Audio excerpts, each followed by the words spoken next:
Jentik. Pagi-pagi ibu-ibu udah ngomongin jentik. Nyari jentik bukan ngomongin. Hah? Nyari. Jadi jujur kalau kita ngomongin jentik emang nggak ada habis, ya. Kalau saya juga berbicara tentang mekanisme kerja, saya yakin ibu-ibu kader ini udah lebih paham dari saya. Dari nol ibu-ibu jadi kader, kemudian sudah berpengalaman, akhirnya sudah sampai 5 tahun lebih ya Bu ya. Ada artinya kalau saya ngomongnya soal jentik, ngomongnya soal mekanisme kerja, ibu-ibu udah lebih paham, ya. Makanya diharapkan oleh pimpinan kita, oleh Bu Lurah, di setiap ada kegiatan PSM, kita bisa menghadirkan warga di sekitar, ya, warga di sekitar, supaya penyuluhan yang disampaikan oleh para petugas itu bisa langsung diserap oleh masyarakat. Nah, karena ini tepatnya di RT 11 RW 07, saya tahu nih. Warganya nggak ada, warganya orang kompleks Solo semua, ya kan? Kagak ada. Makanya kalau di mana-mana koordinator, Di dalam banyak di dalam. koordinator kalau di mana-mana itu keliling 3 kelompok ya Bu ya. Kelompok 1, kelompok 2, kelompok 3.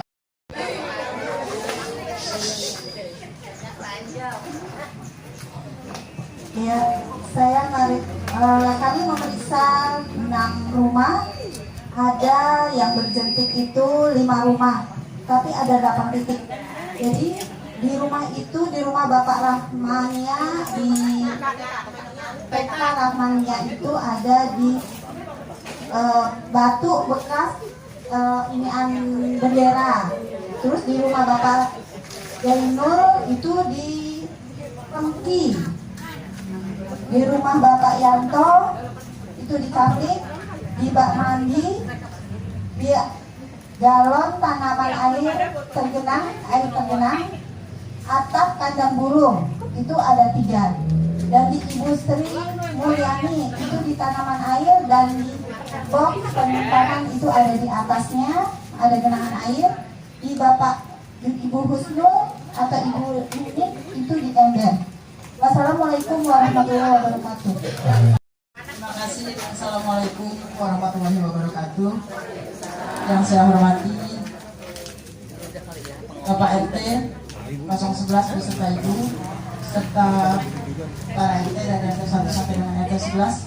Yang saya hormati Ibu Lurah Ragunan, Ibu Nur Cahya, beserta Bapak Riki, Ibu Eti selaku Ekbang, Ketua Forum LMK Bapak Aspani, Ketua Forum RW Bapak Diding, serta FKDM dari Pak RW 5 serta RW 7.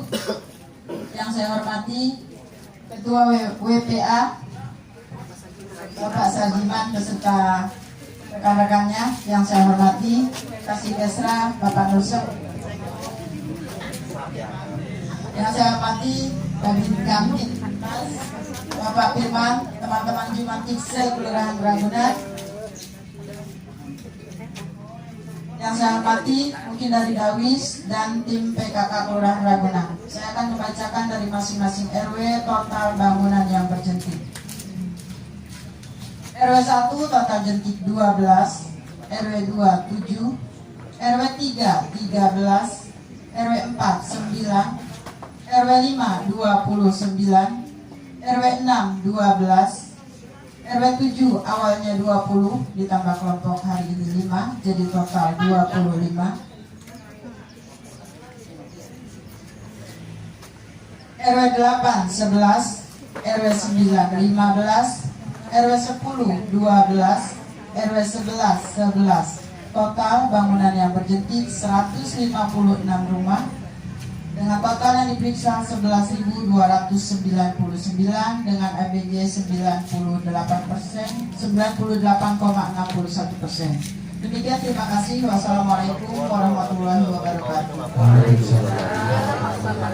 Desra, Ibu Kasih Ekbang dan jajarannya, yang saya hormati kepada Bapak RW 07, Bapak LMK, Bapak FKDM, terus Bapak RT 11 RW 7, Bapak Babin Kamtibmas, lalu Bapak Ketua WPA dan yang lain yang tidak saya sebutkan.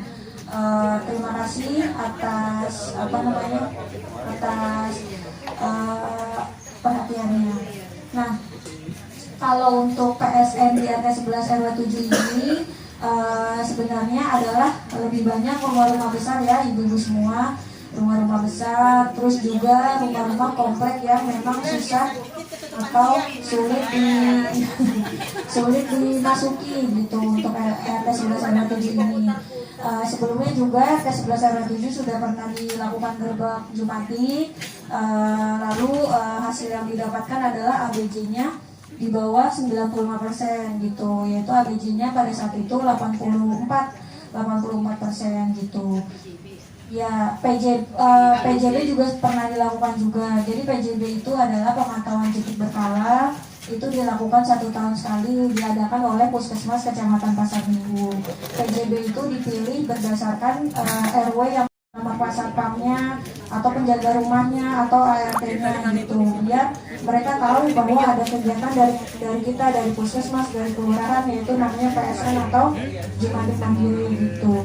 Nah, kalau yang dari evaluasi tadi kita periksa PSN, itu memang seluruh bangunan ya, tadi seluruh bangunan yang diperiksa memang ditemukan jentik gitu seluruhnya, bahkan bukan 1 titik tapi ada sampai 3-4 titik gitu. Itu artinya orang rumahnya kurang peduli, kurang diperhatikan gitu. Jadi ya memang harus ekstra untuk kita terus monitoring gitu. Jadi mungkin kalau dari RW 7 itu.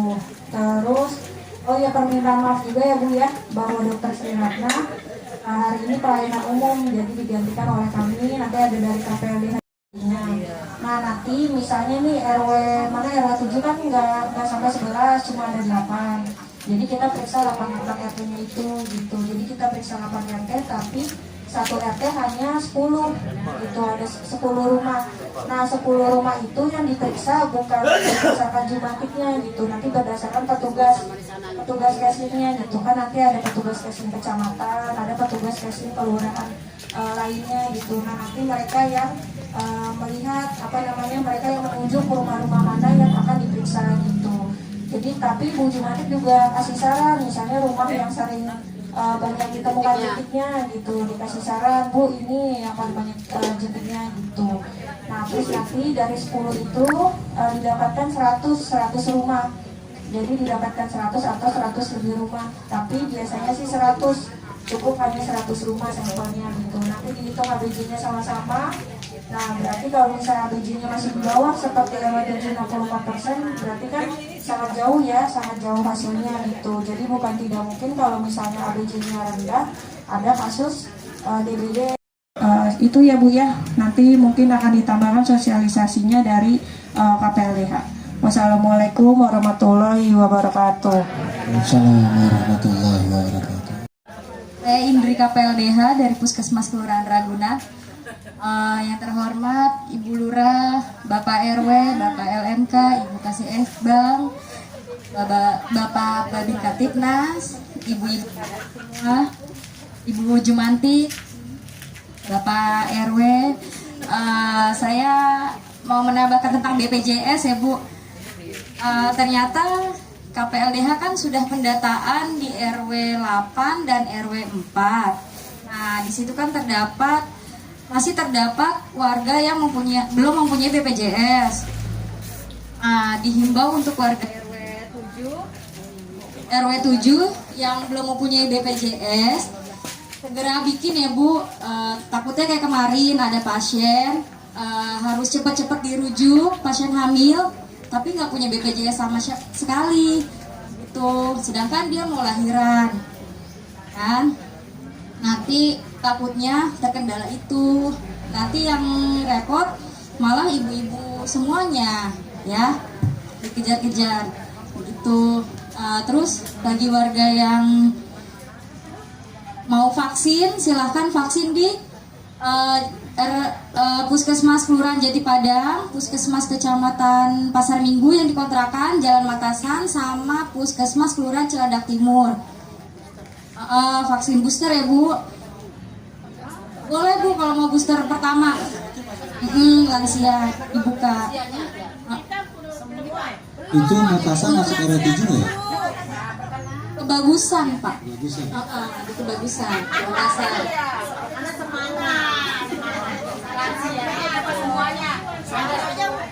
Ada boleh Bu, kesana aja. Kalau mau ke Kelurahan Cilandak Timur. Iya dicek dulu ya Bu, udah keluar apa belum? Booster pertamanya, booster pertama kedua. Ya, iya. Kalau di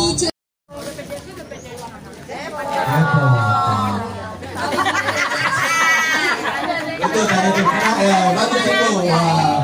Daripada tidak tahu lebih baik bertanya.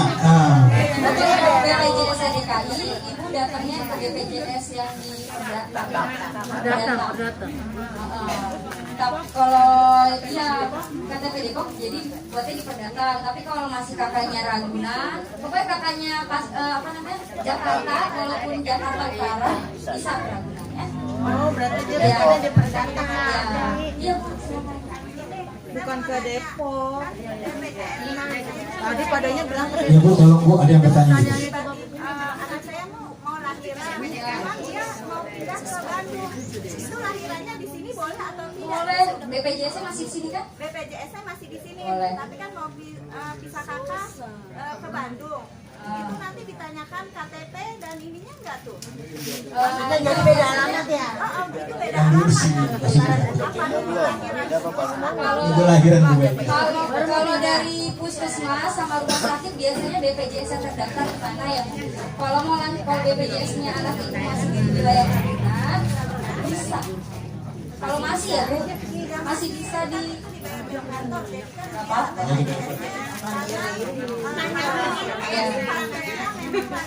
Ya. Dia harus pisah kakak sering keliling. Dia mau ke Bandung. Jadi saya nanti otomatis vaskesnya repot lagi atau Enggak, jadi Ibu nanti vaskesnya nanti pas di Bandung aja. Ya, nggak usah, nggak apa-apa Ibu mau pindah kakak, nggak apa-apa. Yang penting vaskesnya BPJS, vaskes BPJS yang terdaftar di mana.